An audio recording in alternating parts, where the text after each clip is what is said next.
Did you see that? It jumped from 0 to 3 seconds.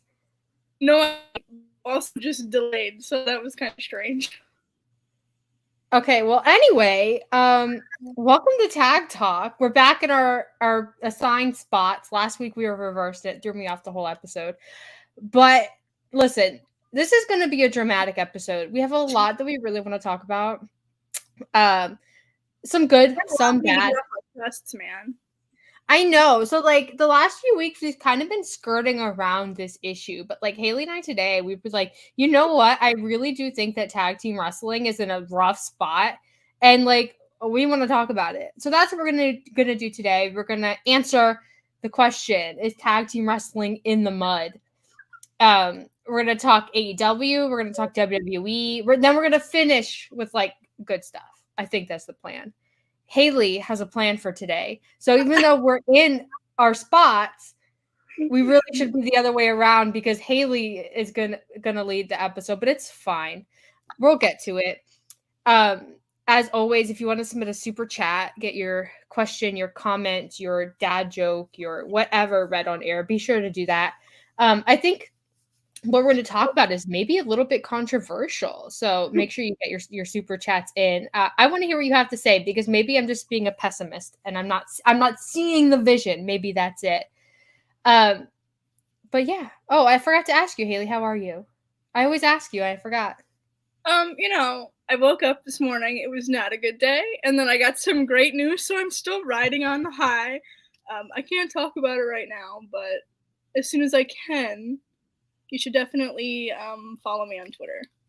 Jackie's here. Jackie says, "Oh, it's so nice to see your faces again. Hi, Jackie. We love you, and I miss you. We need to have a catch up, me and you, because I miss our little talks."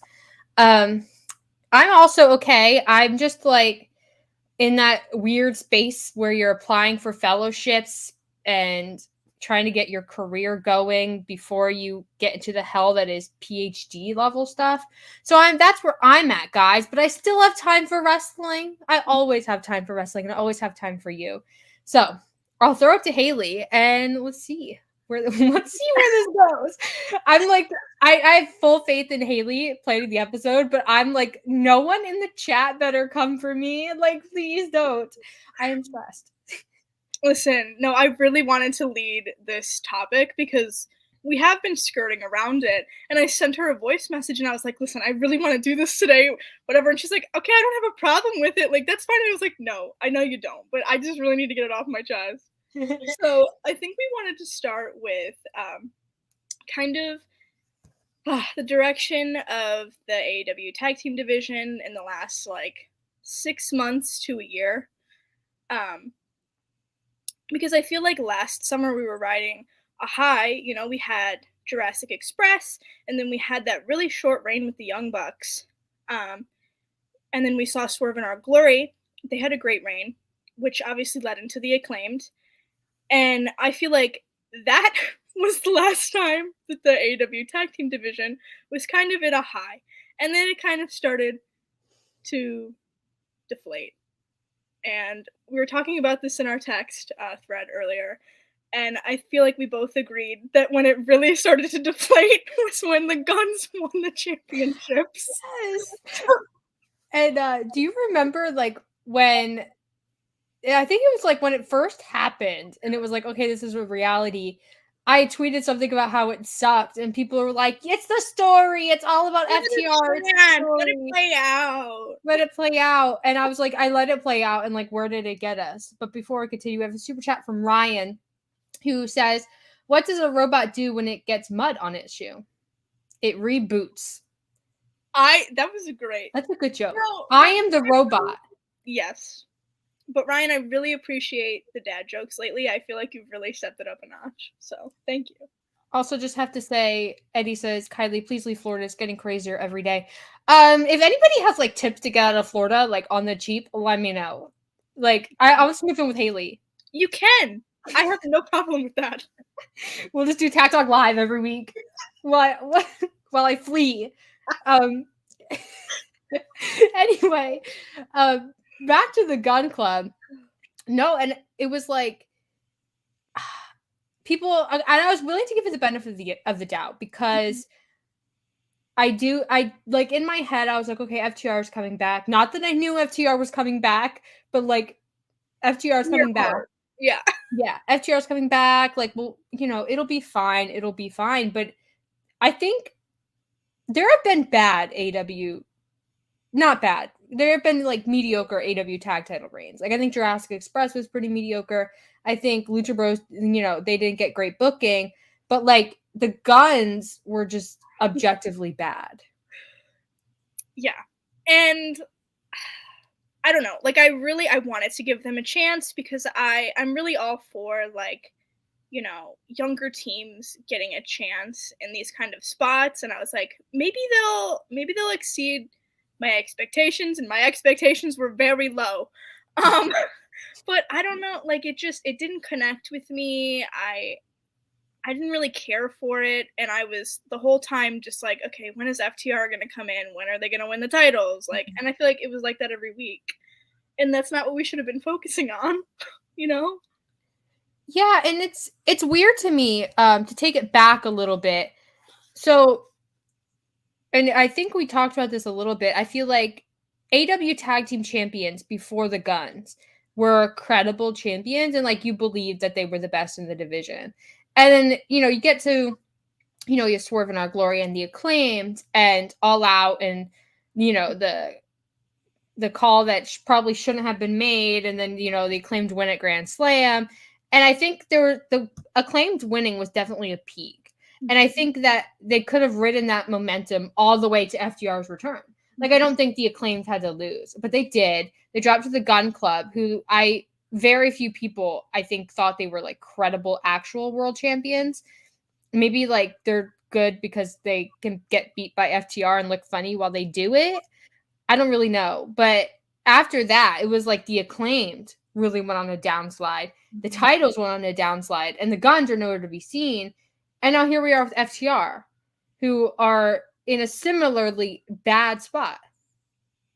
Yeah, and we were talking about this too, where, FTR was on such a high last year, and especially around this time.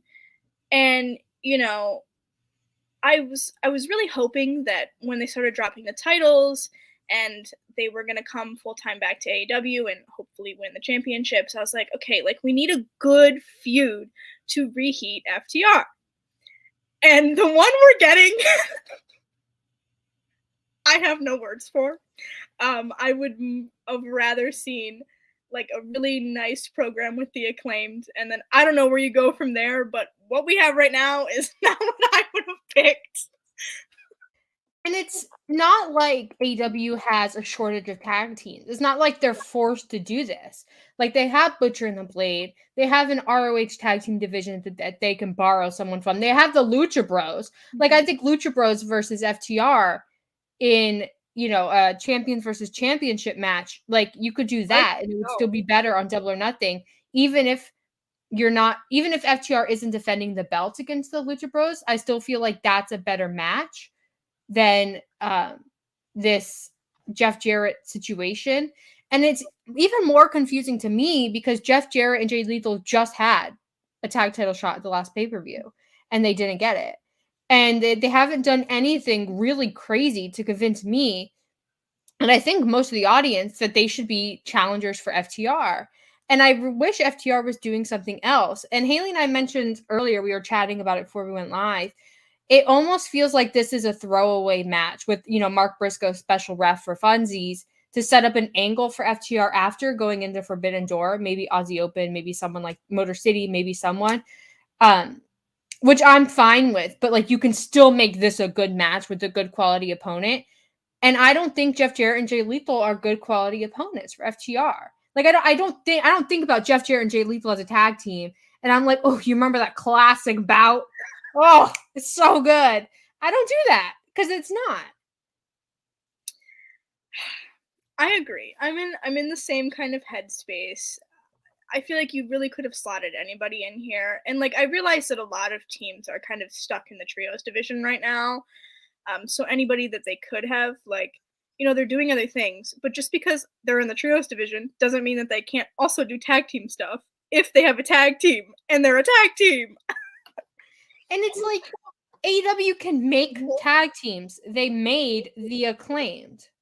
Like, you can make a tag team and get it over, and it'll be fine. Like, you had Swerve and Keith Lee, like, not that long ago. Now, where are they? Doing stuff with, like, The Firm and Chris Jericho and, like, absolute absurd stuff. I just don't understand what the direction is. Like, I don't know why you bring back FTR. They win the belts. They're on this high.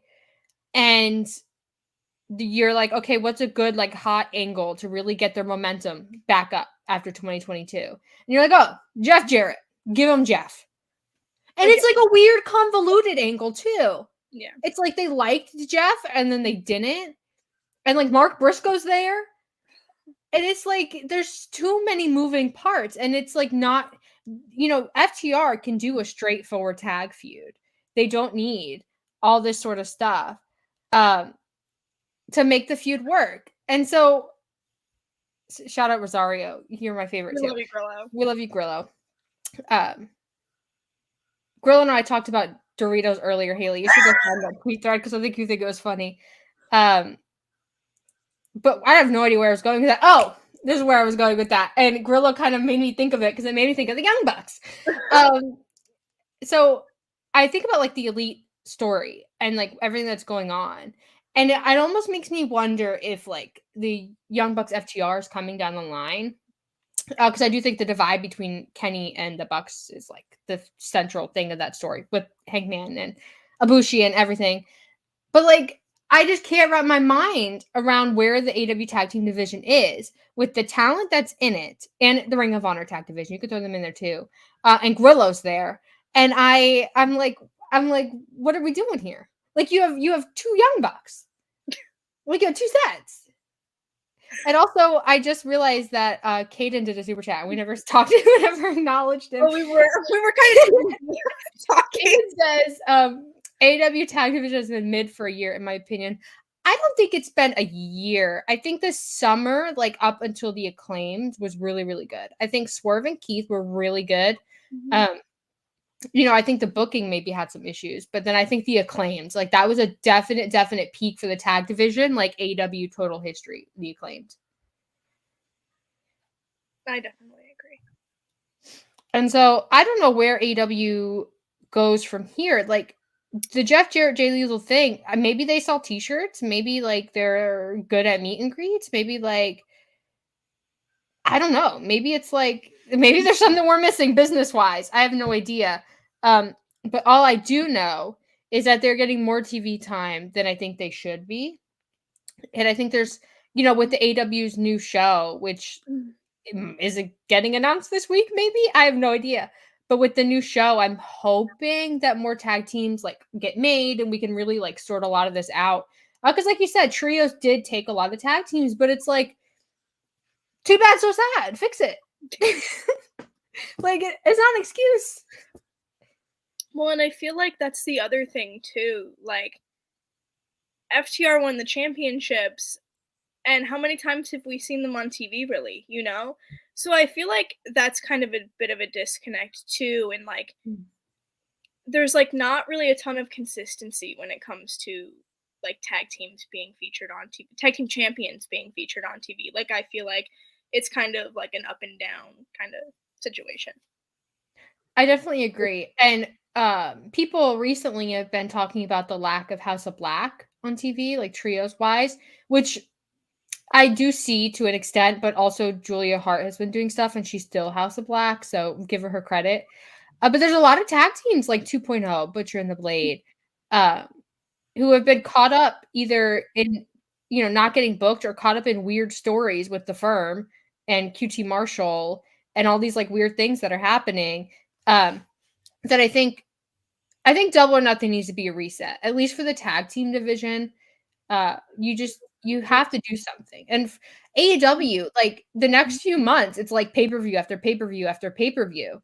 So, and especially like, and Haley and I mentioned this earlier, before we went live, looking ahead to All In, All Out, and then presumably Grand Slam, like that, short 6-week period, whatever it's going to end up being.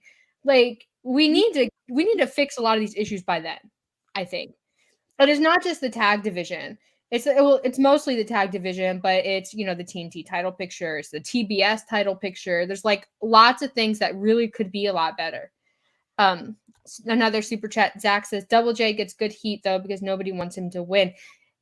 And I get that. Nobody wants him to win, and like people boo him, and it gets great reactions, and you get great, clips and sound bites for social media.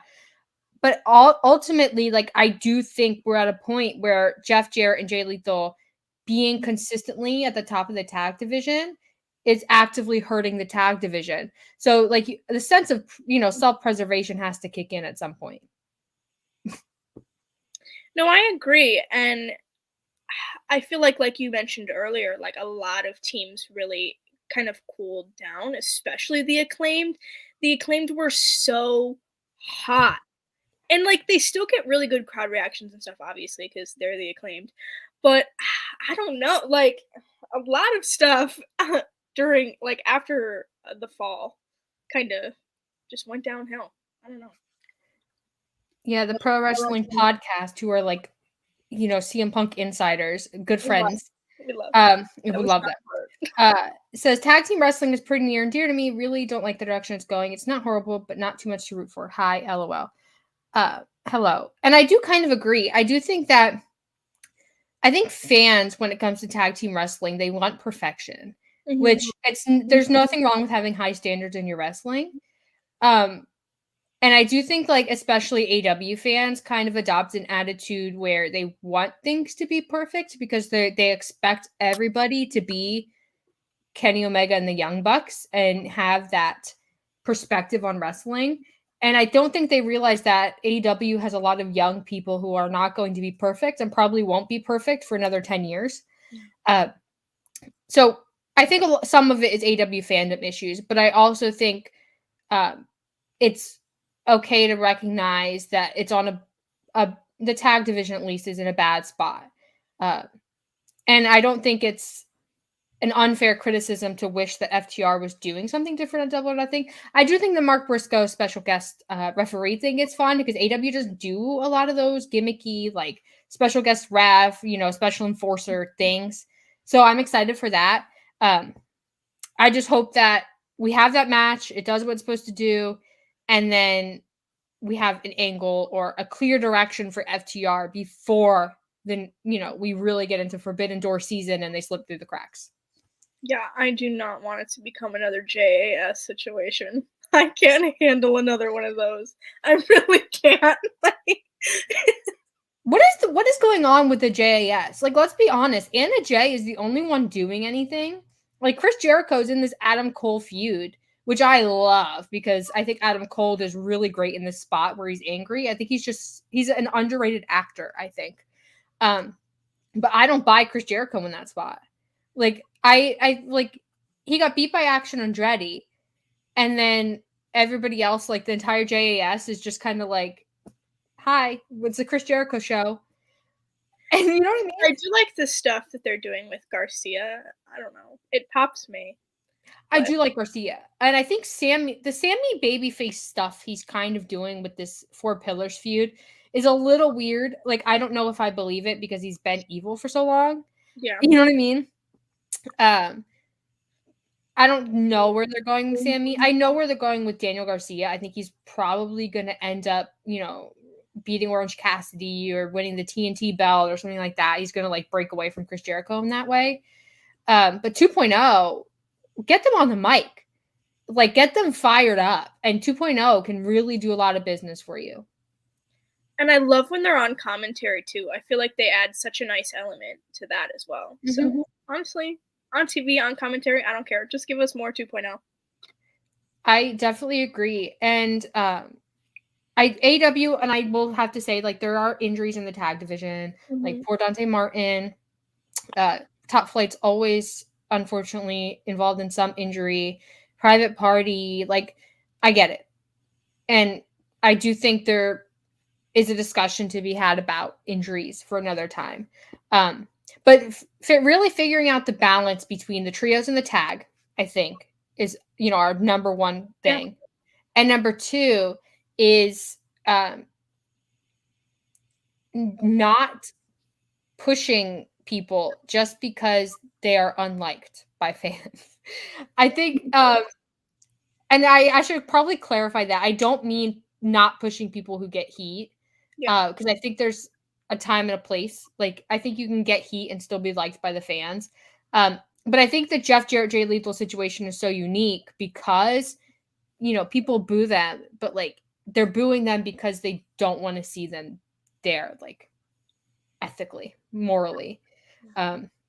So that's like the AEW Tag Division is so good and it's so stacked. And I really want to get back to that spot. Like, and Haley mentioned this earlier, thinking back to like the beginning of the company, it was like the Young Bucks, it was the Lucha Bros, it was Private Party who had just come in, and, lit the world on fire. Like, and you had Hangman and Kenny, and you had like all these teams. So, I mean, they have the Embassy, they have, the Kingdom, like there's talent there. We just need to like get the ball rolling. I agree. And then you have, the Dark Order as well. You have Best Friends.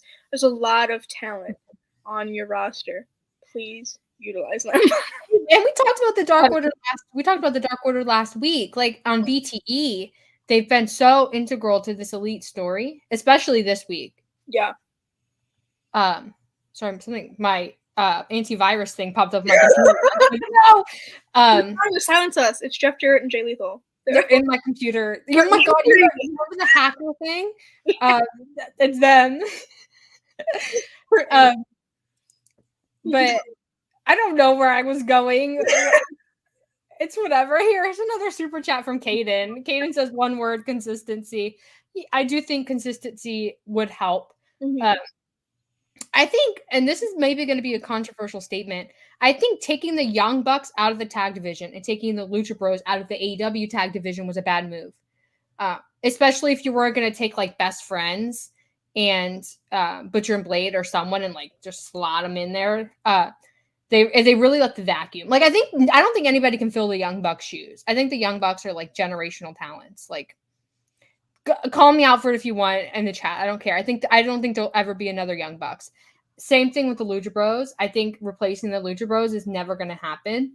But like, you need to have, supports to your division that aren't Jeff Jarrett and Jay Lethal, because what happened between Revolution and now that's supposed to make me believe that they deserve another shot?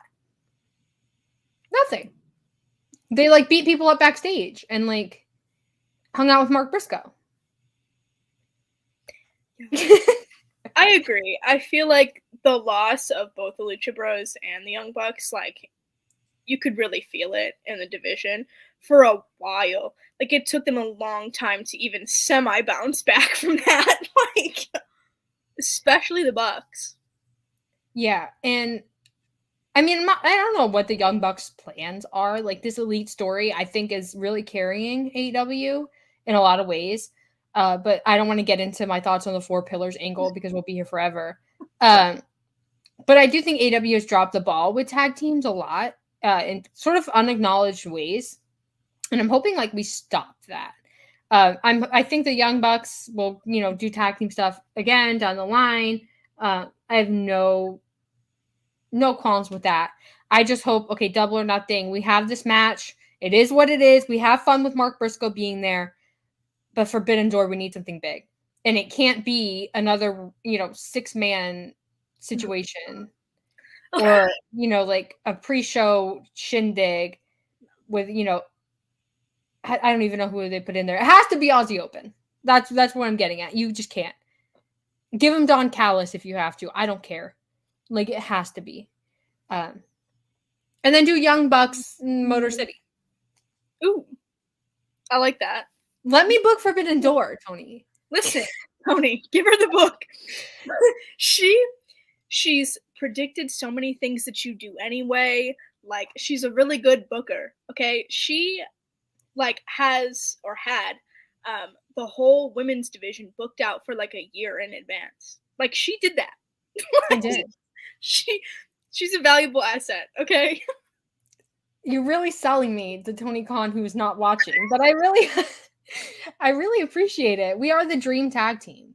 And I really do like, and it's like so weird, and don't judge me for this. I really do sit and think and like, okay, I think Tony Khan missed an opportunity here. How would I do it instead? And I build like in my notes app on my phone, like 12-month, 18-month like stories for AW. And you know what? A lot of them have ended up coming true, Tony. So either you're in my iPhone or or I know you very well. So that's all I'm gonna say. But I don't know. FTR, and I say this every time, FTR and the Young Bucks are getting old. We need dream matches. Do it. Get it out of the way. Make it happen. Yeah. I agree. And especially with like the elite stuff, like, you know, Kenny and the Bucks maybe splitting off and doing their own thing, like bring the Bucks back into the tag division. Just do it. Yeah, it would be way more effort to like make someone to be in that spot. I mean, they could reheat the Acclaimed really easy. I don't know what the situation is with Matt Hardy, Jeff Hardy, Private Party. I don't know what's going on over there, but like there's something there that they could do. Like you have options that aren't the Young Bucks that could be in that spot and do fine. But I don't know. I do see the Young Bucks back in the tag division and going for the belts soon. I really do. I don't think the elite story needs belts, but I do think there's a story to be told, especially if you put Hangman in there and if Ibushi comes in, like there's stories to be told around the tag belt. So I think that's a viable option. I'm putting off the inevitable because we have to talk about it next. I'm ready. I love when Haley leads the episodes. I know it's going to cause problems. What is it? I'm waiting with like bated breath. I'm like, oh, it's Roman? Yeah. Oh my God. I was trying to like drag out the AEW stuff, but I'm like, we got to get to it eventually. This story is so bad. So essentially what it boils down to is the Usos lost to Sami, Zayn, and Kevin Owens, and now they're trying to like redeem themselves in Roman Reigns' eyes, which is stupid because the whole point of the story was that, at least I thought it was, that Roman was going to lose and that the Usos would like find themselves and like be normal. But it didn't happen because they're not being normal. And so now somehow it has turned into Roman Reigns and Solo Sikoa. Roman Reigns, who is, undisputed whatever champion, and Solo Sikoa against the undisputed tag champs in Sami Zayn and Kevin Owens at Night of Champions. I have so many thoughts. I need to organize them. I am like, just Roman specifically, the fact that Roman isn't defending these belts, red flag. Listen, and I get it. A lot of his credible opponents are stuck in this like fucking thing for this new title. Whatever. I get it. They were probably going to lose anyway. So just put Roman in this position. But listen, you hold 2 titles in this company. You are the world champion and you're not defending your titles. I don't know. Cody should have won. I don't care. They just put the belts. At least one would get defended and then you could do the Roman stuff. I don't care. But isn't it like, and like when it happened after WrestleMania, and I was telling people that I thought it was like the worst booking decision ever. People were saying, but it's like you don't understand the Cody story, you don't understand Roman, like you don't understand. And now looking back, I'm like, what was I supposed to understand? Where is it? I don't see it. I think Roman should have lost because you could still do this tag story. Yeah. And you wouldn't have these belts tied up with Roman. And you wouldn't have Cody going off to, into this, first of all, switching brands. And second of all, in this tournament for a new title that was introduced while Roman still has 2 titles for some reason, which are actually 1 title? Question mark, I guess. And then instead of, giving him a challenger, you're going to have Roman team with Solo Sikoa and essentially feud with his Bloodline members while wrestling someone else.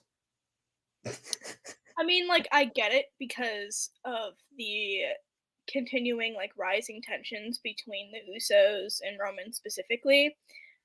But also, I don't know how I feel about it, you know? Like, I get it. Like, the Usos, they couldn't win their titles back.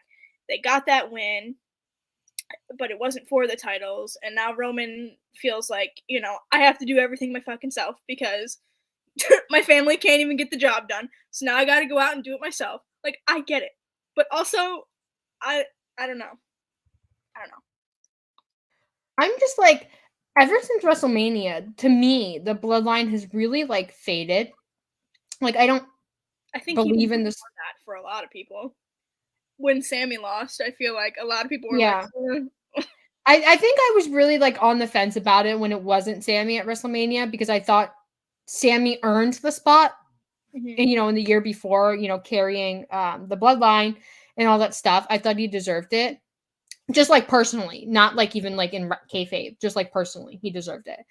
And I was like, okay, it's Cody, but like Cody can win, and then you could do Cody Seth, and like they can get, you know, get their due, because I thought Cody and Seth were due a feud, and I thought Triple H would be smart enough to do it. Jokes on me, Roman wins, and then the bloodline is like meaningless now because like Sami's gone. You know, his relationship with the Usos is like in the mud. Like, I thought that the entire Sami with the Usos thing was going to turn into something bigger, and it didn't. And now Sami and KO are the tag champs, and to me now they feel like jokes because once again Sami and KO, but mostly Sami is second fiddle to this other bloodline story. And like I don't know where they're going with this because the WWE Tag Division has never really been its focus. Triple H, though, is a tag team wrestling guy, if you judge by his NXT stuff. So I don't think there's a lot of tag teams on the WWE main roster that I look at and I say, oh, they're capable of carrying a story with Sami Zayn and Kevin Owens. Apart from the Usos, but like I don't know how you reconcile the fact that the Usos are, you know, losers. Especially they're like in bloodline hierarchy now, they're below Solo Sikoa apparently. So I don't like Roman being in the tag division now with Solo Sikoa, which I can't get over, who is also not a tag team guy. And he has 2 belts, and he's like, you know what? I need more. Give me 2 more belts. Why are there so many belts in the bloodline? Like, it's like their entire company in like one faction. It drives me crazy. well, yeah, and I feel like the story is kind of telling itself. Like, obviously, they're not going to win the belts. At least I hope not. If they do, I don't think they will. Like, I think that the Usos, in some way or another, are going to cost Roman and Solo, and really just kind of continue those tensions between all of them. But I don't know if they win. Like, if there's one thing I've learned in the Triple H era, it's that you think a story is common sense, but he doesn't. Oh no. He thinks that he should always be unpredictable, even if it sucks. so I guess like what you're saying is like, even if we think that they aren't going to win, like we should prepare for it anyway. Yeah. Just in case. I'm like getting in the mind of Triple H, who I think is proved that he's like incapable of booking all this wrestling. Which is I've never said that, and you know, so bluntly. I've always been like, I've had my doubts about Triple H. Like, I've been critical of Triple H. I genuinely don't like WWE TV. I don't know if it's the WWE style. I don't know what it is, but like nothing interests me at this moment. Especially since WrestleMania. And so you have Triple H, who's like, you know what? I'm gonna be edgy and cool. I'm gonna be like Tony. I'm gonna be Tony Khan. I'm gonna be the anti-Vince. And Roman's gonna win at WrestleMania. And you know what? He's also gonna win the tag belts. And you know what? He's also gonna win, you know, the Raw Women's Championship. And then we're gonna send him to NXT. He's gonna win everything. He's gonna beat Braun Breaker. He's gonna beat Carmelo Anthony. He's gonna beat all the stars. And then he's going to be absolutely draped in gold. He's going to be the belt collector. We're going to recreate that Kenny Omega angle with Paul Heyman instead of Don Callis. He's going to have his underlings, his Michael Nakazawa and Brandon Cutler, the Usos, who are, generational tag teams for our company. And that's how it's going to go. At this point, I don't know. Like, with them trying to get Roman to 1,000 days and everything, I feel like anything is possible at this point. I don't even want to address that, so we're going to read super chats. Zach says, so Triple H buries Roman for never defending the belts when he intros the consolation title and then books Roman to not defend the belts. SMH. It really does feel like that belt is second place. It's like no one can beat Roman, so we're going to make a belt for you losers who can't beat Roman. And then Corey says, if Roman needs belts so badly, he could easily go to the Buckle and buy himself a variety. One man should not have so many belts. Right?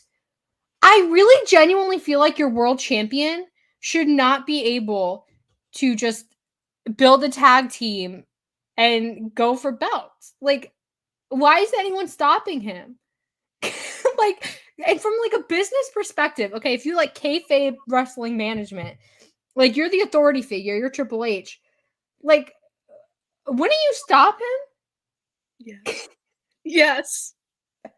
Like, what do nothing to stop Roman Reigns, and like that's the story. I don't know. Like, wouldn't you be like, this is bad for my company? Like, we need to stop Roman. And wouldn't you start throwing people at Roman? Like, just get it going. Like, a tournament to beat Roman. Like, winner gets to beat Roman or something. But instead, you're like, we need another belt. And we're going to put all our stars in there. And most of them are going to lose for no reason. And also, the draft means nothing now because they're in the tournament. But it also does mean something because Roman. And it just blows my mind. I'm like, and what was the Brock stuff? Brock and Cody. What was the point of that? That could have been with the title. I am like, what you should have done is have Cody win, consolidate those belts, undisputed title, and then introduce your new belt because you need a world champion on your other brand. It makes sense. I guess the problem I'm also running into is like, what if Roman wants to go after the other title now? You know what I mean? And like, Seth wins that. Let's just say if Seth wins that, like, does Seth now have to chop to Roman again and lose? Like, I guess. Let's think about this. I'm Seth, and I win Money in the Bank, and Roman is like, he has like 15 belts, like every belt in the company. If I beat him, do I win all of them with my one Money in the Bank? Like, this is a contract for the company. Like, you own us. Like, what? I don't understand the logistics. I'm like, it makes no sense to me. And like, now that I'm like thinking about it, Cody losing is the most nonsensical booking decision, I think, in like 15 years. Like, I would put this up there with John Cena, Randy Orton in like their best of 500. Like, that made no sense, but this makes equally no sense. Everything going on with Roman. And like, I get it to an extent, but also I don't get it at all. I don't. I think Cody would be a better world champion right now. Mm-hmm. I think Roman is, he's a star. He's over, like, he has Hollywood attention. He gets views, blah, blah, blah, blah, blah. I know Roman gets views. I make the title of the stream and I do the description and the algorithm loves it. I know Roman Reigns is money. But it's like, come on. Like, Seth, bye. Cody, bye. Brock, no chance. Sami Zayn, no chance. It's like, okay, who? Jay? I'm supposed to believe now that Jay is gonna like rise up from the ashes and beat Roman? He could have beat Sami Zayn. The story, like, I see it in my mind and I'm like, okay, it's a story, but I think it's a picture book. I think it is so basic. And I'm so used to Triple H not being this rudimentary. Like, I look at NXT and I'm like, how much of that NXT, especially with the tag team stuff, How much of that was just not Triple H? How much of that was actually just FTR and DIY and all these tag teams? I feel like, man, I don't know. Like, even if, so say Roman gets to his 1,000 days, whatever, and whoever challenges him next, if that's Cody. If Cody couldn't beat him the first time, and then he has to go through all this adversity, like, now he's gonna beat him the second time, and we're just supposed to believe that? Is that why he's shooting with Brock? Because if he can beat Brock, then he can beat Roman? Cody had adversity. We talked about this, like, whenever it was, Tag Talk 30, whatever it was. His whole story. All the time. He went and made a company from adversity. Yeah. Like, I don't know how much acknowledged. None of that gets acknowledged. And he's gonna win the consolation title. I'm supposed to believe that's the end of the story. Like, if they do Cody versus Roman at WrestleMania, regardless of what is happening in the tag division, I don't care. It could go whatever. I don't care. If they do Cody, like it really had its time, and like now it's past. You know, like they're on different brands. Like now it's like, okay, next WrestleMania, it's gonna be Cody's moment. Until like The Rock rolls up and he's like, actually, it's my moment. I'm going to beat your moment. And then Cody waits and he waits and he waits and he just gets Cody'd all over it again. He's dashing Cody Rhodes. He's Stardust, and he is not valuable to WWE.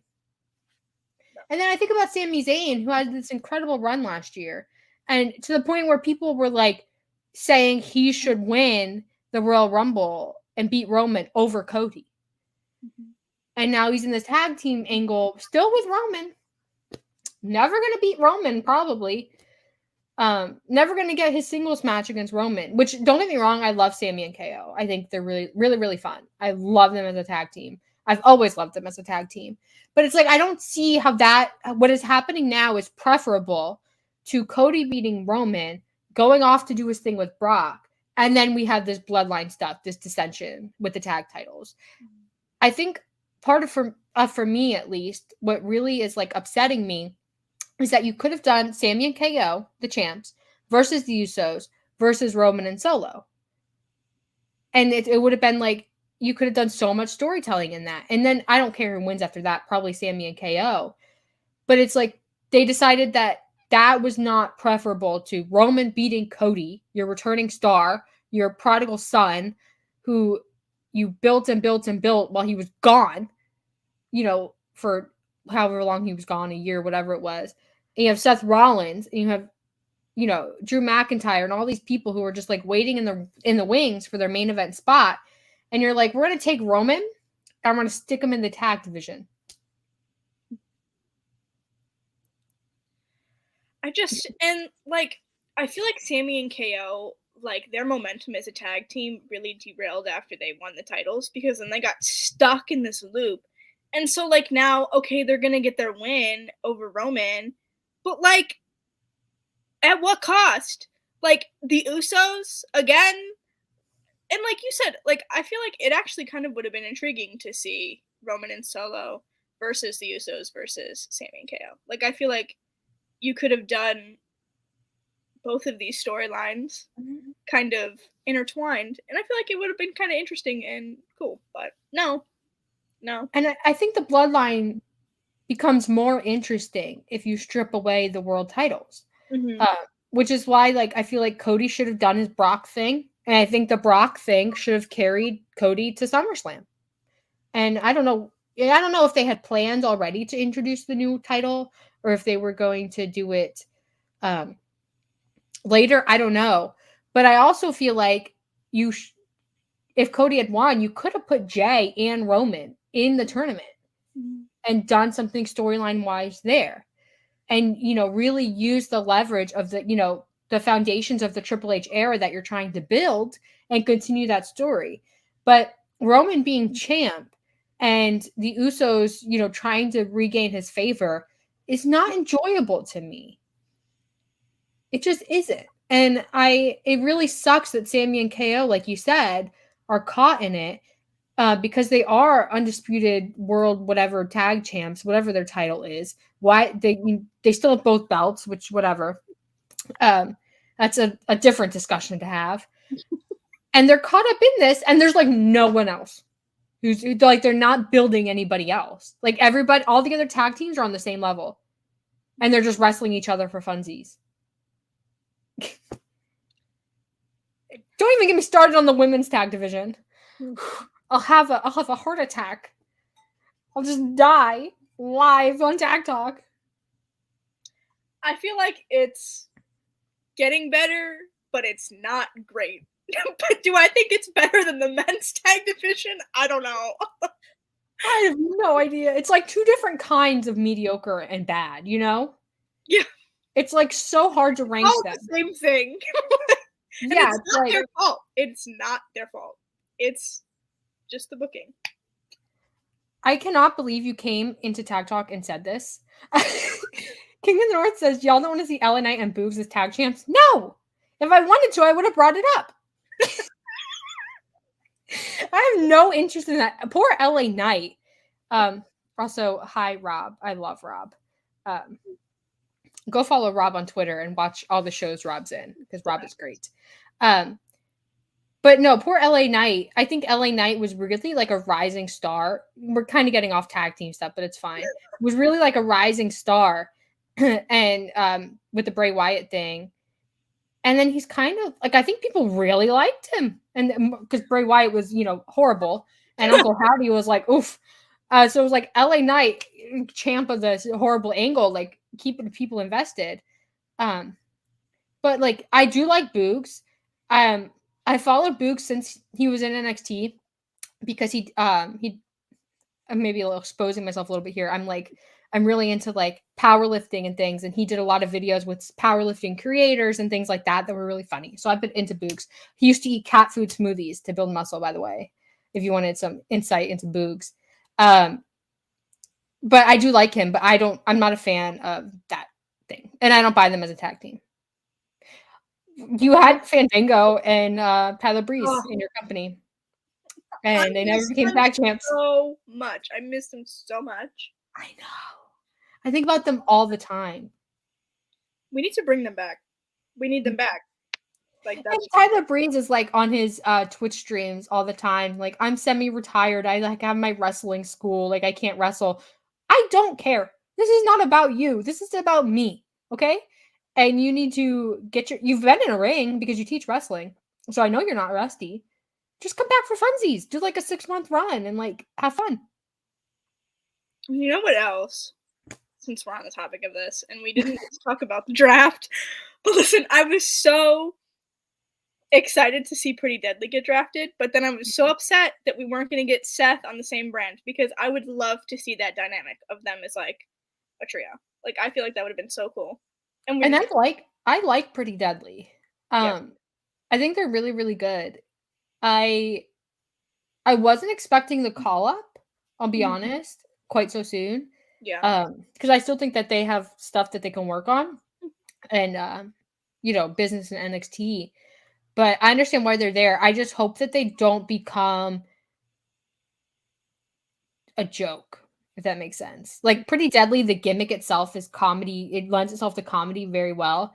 But I do think like they could be taken seriously as a tag team. Yeah. And I'm like, Triple H, like, I need you to do this for me. Like, you had Tyler Breeze and you didn't give me Tyler Breeze, so this is next best thing. And we do not need a repeat of the stuff with the Revival. We don't need a repeat of the stuff that happened with Tony Storm. Like, we can rewrite this, okay? We can do better. The tide.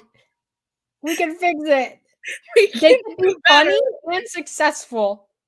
They can do both. They can do both. I'm like biting my nails, like so nervous about poor Pretty Deadly. And I like look at the rest of the NXT roster and I'm like, oh no, like you're gonna get absolutely destroyed on the main roster. I hope not. I hope not. I just, the women's tag division, the men's tag division, it's like, oh boy, like it's anxiety inducing to me. Like, I get nervous because I build attachments to wrestlers, not like parasocial relationships, but like wrestlers that I like. And when they start flirting around the tag titles, I'm like, go away. Get away. That is a trap. It is rat poison. It is rat poison. Go away. And I just, for like the longest time, the women's tag division, I was so fed up. And I was like, you know what? Just get rid of the tag titles and introduce a mid-card title. Because I'm so sick of this. Like, yeah. That's a whole other thing. And we've definitely talked about it before. So I don't want to bring it up again right now. But, I don't know. I just can't. I could rant for like an hour about this. I know. I never tweet about WWE. And Haley knows this. I never tweet because WWE fans hate me. They come for me and they come hard. Like they really so I never tweet about WWE. Like even if I watch a show or a pay-per-view, I like minimal tweets. I keep very quiet. Not because I get upset about it, but like people who follow me see the things that are being said and then they fight in my mentions and like people get upset. So I'm like, but like I like Sami Zayn and Kevin Owens. I like Pretty Deadly. I like a lot of women's tag teams, and I am not a fan of what's going on in WWE, and I'm not a fan of what's going on in AEW. So what the heck? What the heck? We can't even say that we're biased because we don't like either side. So yeah, people accuse us of being biased all the time. I know. And there was like, you're unfair to WWE, and you let AEW slide with a lot of stuff. And it's like, do you think everything I tweet is like all my real thoughts? Like, do you watch Tag Talk? Because most of this is us being like critical about wrestling. We're very vocal about it. Yeah, sorry you don't watch my show.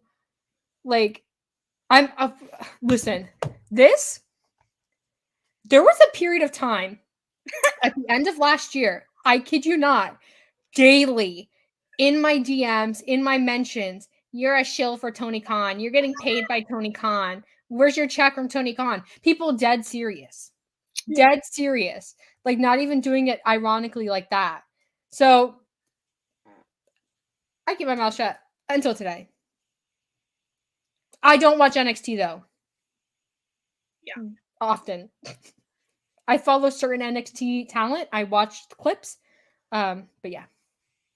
You can't convince me to watch NXT. I'm sorry. It's a waste of time. It is. I feel like when there's so much other good wrestling that's on during the week, like NXT doesn't really get priority, you know? Oh, and if I'm like, I have 5 hours this week to watch wrestling, what am I watching? I'm spending 2 hours watching Dynamite. I'm probably going to watch ROH, maybe Impact, and then clips. That's just the reality of the situation. There's too much. I'm sorry. Yeah. And with all the awesome, like, indie shows and stuff that run, like, catching up on that stuff during the weekend, like, NXT, I'm sorry. Like, they do some good stuff over there, but it just doesn't get priority from either of us. We're, like, really venting. Like months ago, someone said they were accusing me of being a Tony Khan shill, and they're like, do you even watch NXT? How can you talk about it, like, as your job? And I was like, you know what? I'd rather eat shit than watch NXT, to be honest. And that sentiment still holds. But remember when you went to that NXT show, though? I did. I went to NXT. Yeah. Well, Pretty Deadly was there. Pretty Deadly was there. Roxanne was there. I had a good time. It was dark. It was in a gymnasium, and there were no lights on. The only lights were focused on the ring. It was very dark. Like, you could have gotten murdered and no one would have seen. And the concessions were children selling, like, Lay's potato chips and boiled hot dogs. But it was fun. Shawn Michaels was there.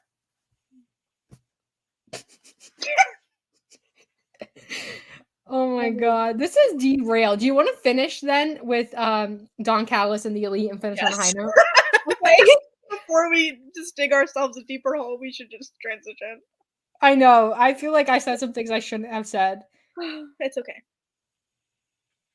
Do you want to introduce the topic, or do you want me to take over? You know what? You could take over. You could. Okay. So if you missed our episode last week, we kind of talked about the Elite and being the Elite and like broke down the story and whatever. And so this week on AEW Dynamite, or last week on AEW Dynamite, Kenny Omega wrestled Jon Moxley at a cage match, which was a great match. You should go back and watch it. Very, very good. And at the end, Don Callis betrayed Kenny Omega. He stabbed him with the screwdriver in the head. And that's the end of Don Callis in the Elite, which it was a snake. I was so mad. I was like, and like I knew he was a snake because I knew he was doing with Takeshita. Like I knew, but the fact that Kenny like wasn't expecting it, I think I was like super, super upset. And then you had, Danielson on commentary, who is underrated on commentary, by the way. Listen, that whole stint of him on commentary was so fun. Him being like, "There's my man, that's my man." About my I couldn't. It was great. It was so good. And ultimately now the Elite is at a point where there's no Don Callis, Takeshita status unknown, Hangman status unknown. But now Kenny Omega has been betrayed by his family, and now he's like, who can I trust? And we know, the fans know, and if you watch Tag Talk now, you know, he doesn't know yet that he was betrayed by the Young Bucks at Full Gear back, whenever it was. What year? It's 2023, 2021 when he was betrayed. They've been teasing it on BTE with the Dark Order, even if that's not on TV. And this week on Being the Elite, Alex Reynolds comes up to Kenny, he's showing him a video of a dog, and he's like, "Oh, I have another video to show you." And it's creeping in the background. Yeah, Matt's back there, and he's like, "What are you doing?" It's Full Gear, and he's like, "That's Full Gear," and Kenny's like, "That's me with the title." Yeah. And he's like, "Oh, look, the Young Bucks." And it was right before Matt Jackson gave the nod, and Matt Jackson snatches the phone and spends the next 10 minutes of being breaking this phone. Like he's like, no, like as if Alex Reynolds doesn't have other phones available to him. Throwing it at walls, putting it in the sink, putting soap on it, hitting it with the chair. Making Nick Jackson stand up so he could take his bar stool and smack this phone. Dedicated on hiding this from Kenny Omega. No signs that he wants to tell Kenny Omega what had happened. As though Kenny Omega isn't going to find out. Like as though Alex Reynolds can't just go borrow Evil Uno's phone and show Kenny Omega. But anyway, we finished Being the Elite, and that, week, that cycle of AEW, Kenny Omega is beaten up. His back is bloody. He's very upset because he considered Don Callis family. Nick Jackson is, worried about Kenny Omega, which Nick Jackson finally showing an emotion. And then you have Matt Jackson, who's running around anxious and guilty, trying to hide this from Kenny Omega while the walls are closing in on him because Kenny is going to find out soon. Hangman is still MIA, Takeshita MIA, Ibushi MIA, but that's where we stand. Don Callis is a sneaky little snake who should disappear forever from my life. I don't like people teasing Don Callis with Will Ospreay because I will mean that. That is my nightmare duo. That makes me want to heave. It's true. I don't know. I'm just saying, the amount that Kyle Fletcher is on TV lately, please no. Please. Don Callis. And I don't know what they do with Takeshita. I guess Takeshita to BCC is a little weird now because Don Callis has already left. Unless Takeshita was in with Don Callis on, planning that, whatever. I don't think Don Callis goes to BCC. I don't think Danielson has any interest in that. And Danielson, to me, has been the leader of the BCC recently. I don't know what they do there. I don't know if Don Callis, teams up with Will Ospreay because, Will Ospreay and Kenny Omega still have their series going. I don't know. I don't know what Don Callis said to Kenny Omega in the ring. I don't know if we're ever going to find out. Maybe at a promo 6 months from now or a contract signing or something. But regardless, I'm glad the story's picking up because Double or Nothing is coming up. I'm nervous. I'm so invested in this story that I wrestling, you're supposed to be invested in the story. You're supposed to, put aside the fact that it's kayfabe and all that stuff. But I am so into the story. And I think Hangman coming back, I think he's going to make some triumphant return. He's going to save Kenny or whatever, because Kenny, if you didn't watch Kenny's sitting there not eating his peanut butter cheesecake. he's very upset and he's like thinking, presumably it's clips, but the idea is that he's thinking about all the stuff that BCC has done, and he does think about Hangman. He does think about Hangman getting stabbed with a screwdriver, not a knife, a screwdriver. So I think Kenny's like coming around to the idea of Hangman, but I think the Matt Jackson revelation is going to throw him for a loop, and he's going to like come all the way back around, I think. Well, and on that clip posted to the AEW socials, after Kenny lost, like in the clip, he was like, I can't trust my family. I can't trust the Bucks. I was like, oh, what is this about? And it's like, does he know? Does he know? Like, and I'm like, does Nick Jackson know? Because Nick Jackson was on the other side of the ring. So like maybe he saw, maybe he didn't see. But like you would think that he would have some inkling of what happened when Matt didn't stop Hangman from doing the buckshot. So like I don't think Kenny can trust Nick Jackson either. So like that's another like interesting wrinkle to the story. And like I'm still not 100% sure Ibushi's coming in. I think they've definitely laid the groundwork well, so he could come in and slot in seamlessly, or he cannot come in and the story's not affected because Hangman is right there, and you could just make a slight change and it's fine. I do question the Dark Order. I do think Alex is going to be the one to tell Kenny. Or he's going to like pressure Matt in some way and it's going to come out like that. But I just don't think that you can throw Alex Reynolds on TV with a mic or however and like make him reveal something that big. So I don't know. Like I'm iffy about that. Yeah, I kind of feel the same. I feel like the Dark Order's involvement in the whole storyline is like its own thing, and like it doesn't really fit with the stuff that they're doing. And I think that they're trying to at least a little bit connect it to the stuff on TV, but I don't know. And we talked about this in the episode last week too, so you should go watch that. Yeah, you should 100% go watch that because we really there was a lot of ground to cover because apparently people don't watch BTE, I guess, which you really should. It's a lot of great fun.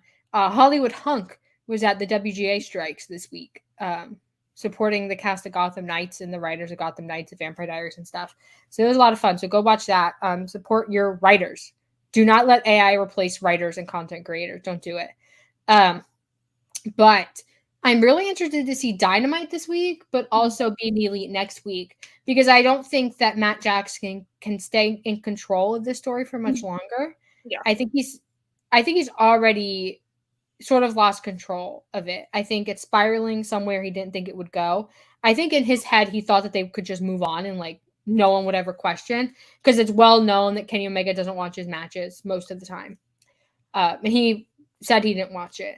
I'm interested though, and I don't know if they're going to do it, but I'm interested if they bring in Adam Cole in some way, because Adam Cole's a babyface now. And when he left, he was having issues with the Young Bucks. And we haven't seen them reconcile that yet, even though he's back. So I don't know. I just want something there. You got Roderick Strong involved. Kyle O'Reilly maybe coming back, maybe not coming back. I don't know what his status is in his future in wrestling. But either way, I think the Dark Order are due a big story and a big angle, even if it's not the Elite. I would like to see them do something, especially because they are doing a lot of work on BTE. Literally, and not just for this either. Like, they hold down BTE. They really do. Like, if Alex Reynolds doesn't go up to Matt Jackson and start saying he's going to tell Kenny Omega, pressuring him to tell Kenny Omega, I don't think Matt Jackson is nervous about it, because there's no one else who really cares. Yeah. Like, Nick Jackson isn't doing it. Brandon Cutler's not doing it. Michael Nakazawa's not doing it. And Kenny doesn't know. So, and Hangman definitely wouldn't. So, I think the Dark Order deserve a reward for that. Me too.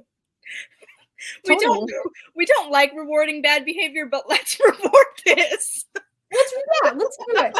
I love Alex Reynolds showing a different element of his character, because I think the Dark Order, especially Sylvan Reynolds, as you know, their recruiters or the HR of Dark Order, they do kind of get flattened as like these comedy guys. And I think, the Hangman Trios thing, I think they had, some stuff there that was really promising, but they always get in this spot where they're like just comedy guys, and it's Johnny Hungy, and he does his little Hungy spots. And, that's that. They throw up the Dark Order thing and they go, they move on with their life. But Alex Reynolds being like not just a funny guy, but also a guy who has active beef with, and it's not one-sided. He has beef with Matt Jackson. He has beef with the Young Bucks because of Hangman. I like that. And I don't know why you wouldn't take that and put it on TV, because I think that's ratings.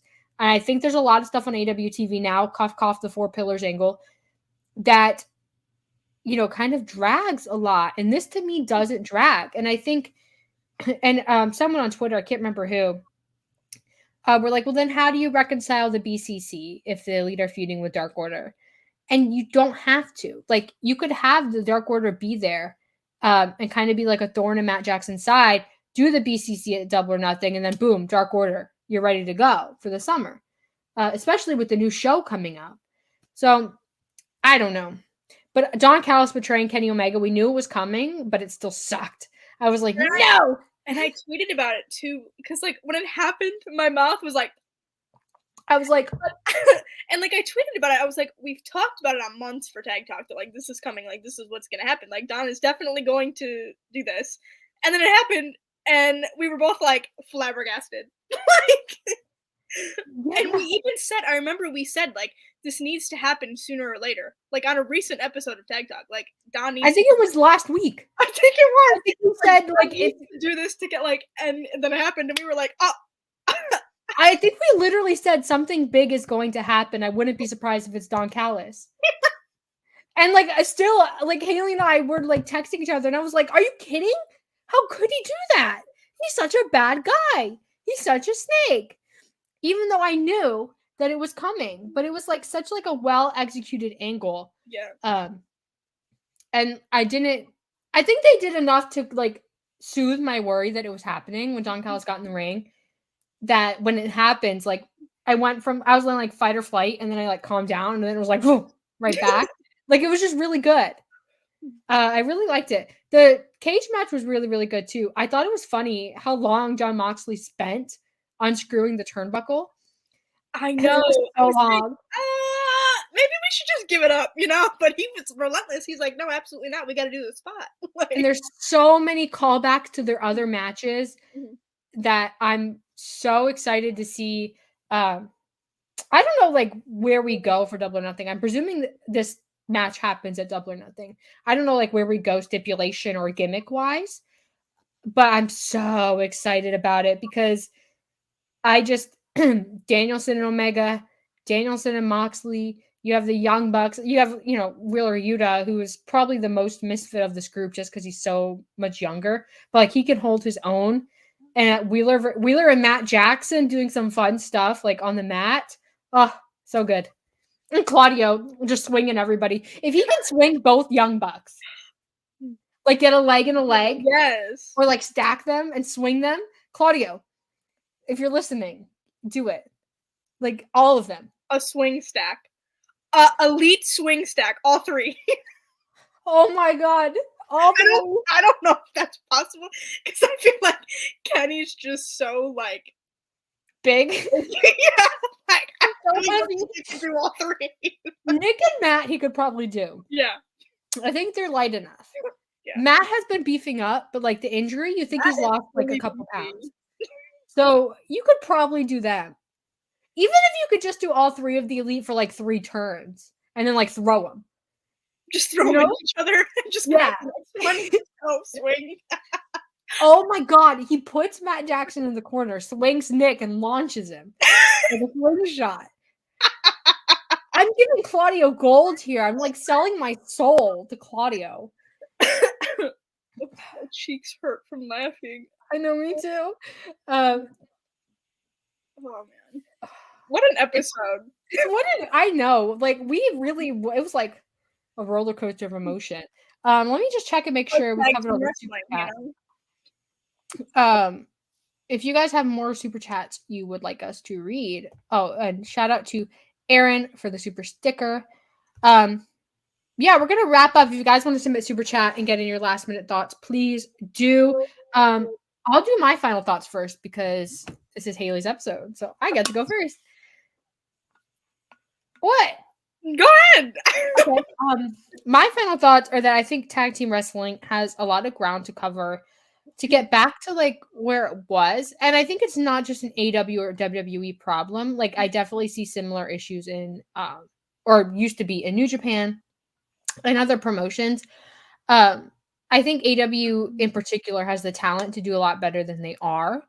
So I'm excited to see where they go with that. I'm a little bit worried post Forbidden Door, like the period between Forbidden Door and All In, if things lag, because it's not that long of a time, but it's AEW.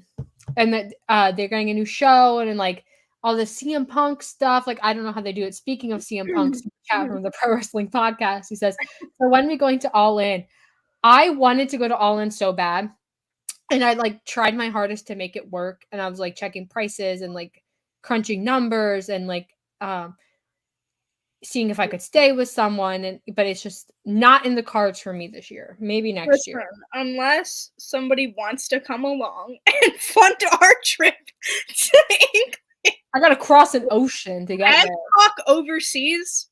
Listen. Sponsor our trip and we'll go. It just wasn't in the cards. Flights from Florida to England are surprisingly expensive. And I know this because one, I looked for All In, and also there was a research trip I was going to do before COVID that trip would have been astronomically expensive and impossible. But yeah, not All In. I said this on Twitter. I'm gonna try for All Out. I normally go to All Out. It's a sentimental thing. I met two of my best friends at All Out, and I met Haley in person for the first time. So I'm gonna try. If not All Out, maybe Grand Slam, maybe Full Gear. I just want to get to a show this year. I went to all of them last year, so I know it's a little bit selfish. I'm gonna try my hardest though. I did get a pay raise at work, so maybe. Gotta pay off my surgery bill though, which yikes. American healthcare. But back to tag team wrestling. Yeah, I think there's like a lot of potential. I think there's a lot of places they can go. WWE though, what are you doing? Like at least AEW has people. Like WWE. Like what are we doing? I do know what you mean. My final thoughts, man.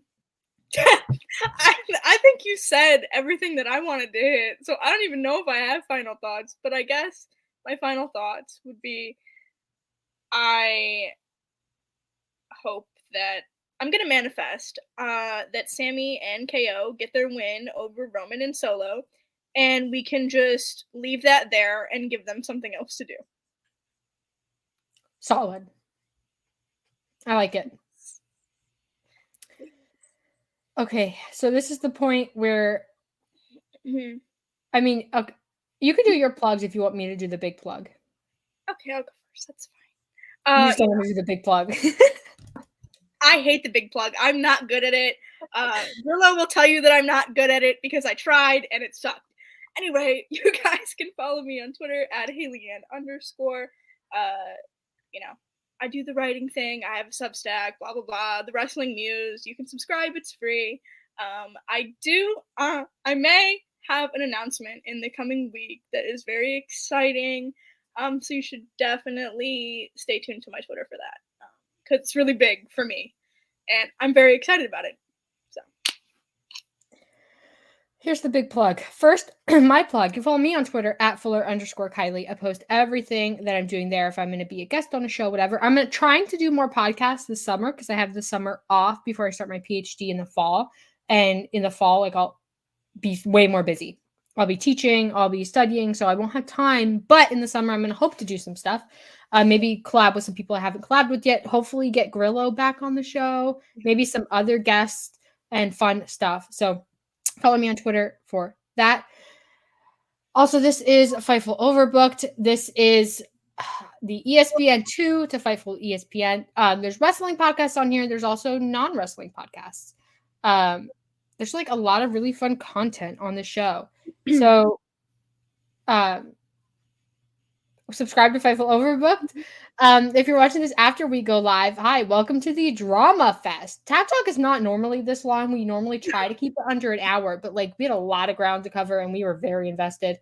We had a great audience this time. You guys were so good.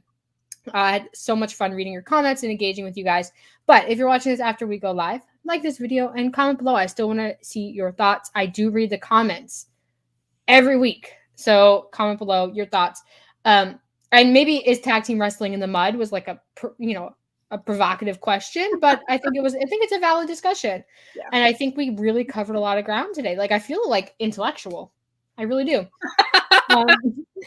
So subscribe to Fightful Overbooked. And if you like this, come see us next week. Tag Talk is live every Monday at 3 p.m. on Fightful Overbooked. We talk about tag team wrestling. Some weeks are like this where we have a discussion. Some weeks are like last week where we recap a story. We talked about being the elite and the elite story. Some weeks are just news and just like vibing and having fun, especially if tag team wrestling is going great. But Monday, 3 p.m., Fightful Overbooked. 3 p.m. Eastern, Fightful Overbooked. We will be live. I think that's everything in the big plug. Haley? Do you have anything else you want to say? No? Okay. Yeah. Thank you guys so much for joining us, for your super chats, for your vibes, for your comments. You guys were great. And we'll see you guys next week.